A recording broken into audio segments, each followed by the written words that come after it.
Hi everyone. So last video we looked at how we can set up a discovery server. This video we will register a service to that server. Okay. Now, if we would have, if we wanted to create this service from scratch, we would have basically, you know, gone to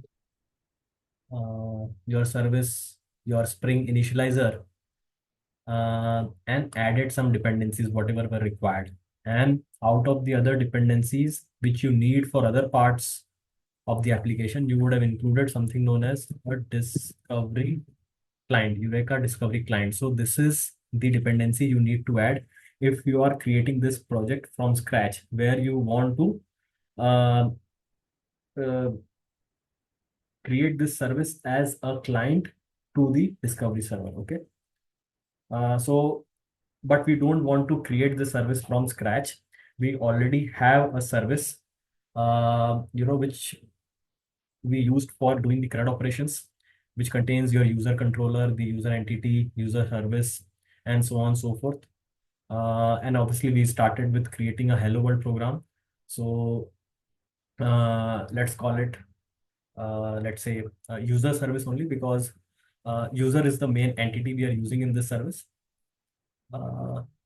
Okay. So in this service only, what we'll do is we will add that dependency, which is of the Eureka client. Okay. Along with other dependencies which are already there, which are nothing but the starter web, starter data JPA for the JPA related stuff, the MySQL connector for the MySQL for using the MySQL to do the CRUD operations, and data REST for the REST related stuff, okay, which are already there. We would just need to add one more dependency known as Eureka client. So what you can do is you can go to MVN repository, just type that in Google and get that markup XML for discovery client. So let's do that. Just try to search for discovery client. This is the one. You can also ask this from ChatGPT. It will give you the right XML markup. No need to worry about that. No, this is not the one. Eureka. Eureka discovery client. Yes, Netflix Eureka client. Okay, this is the one. Let's include that. Let's paste it here. We can remove the version for now and give it some time to resolve that dependency. So it will import the files required for this dependency to work. Okay, so let it do that. Okay,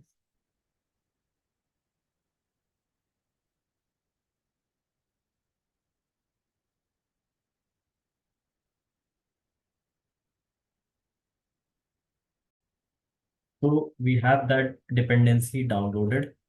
If it doesn't happen automatically, you can go to form.xml, right click Maven, reload project. Okay, it would try to resolve the dependencies which have not been resolved. Okay,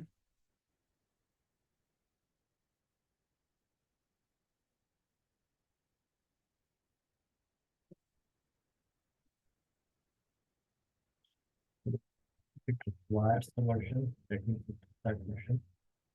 Hope it works now.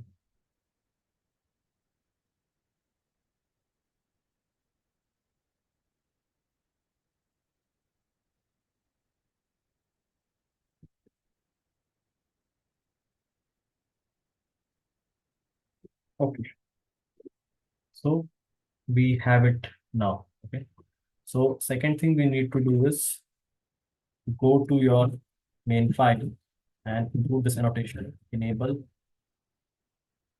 discovery client, because we want to basically instruct Spring Boot that this needs to be a client of the discovery server. Whatever is the discovery server, this would should be this should get registered as a client. Okay, so this is one thing.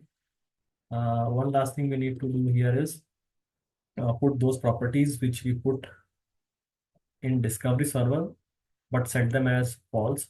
So let me get those properties quickly. Okay, so here we have those properties. Put these two properties as true.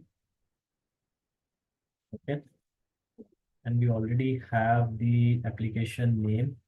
Let's call it user service that we discussed because it contains the user controller and various endpoints related to user. Let's also have a server port for this application. Let's have it as 8001. Okay, so it's done. Let's move to the starting point. Let's run this service.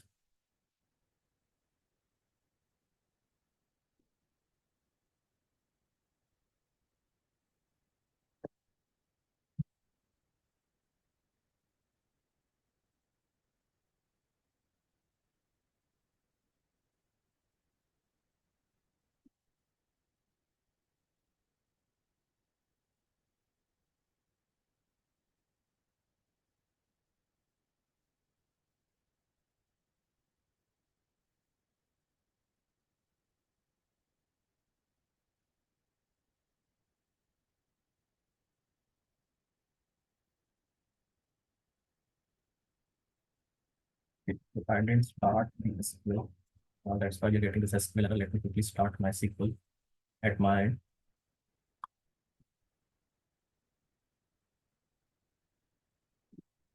Okay, let me rerun this service.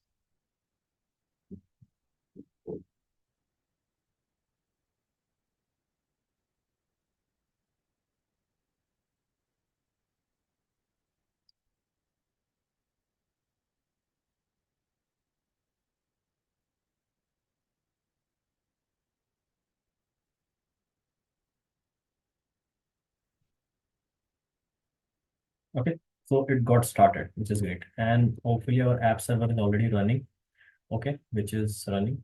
Let's go and check our discovery server.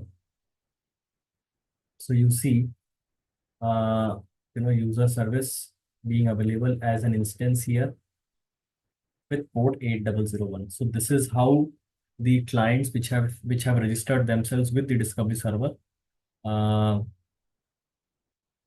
are seen on the discovery server. Okay, and in this way you can set up a discovery client. Okay, this is what I wanted to cover in this video. Hope it was informative. I'll see you in the next one. Thank you.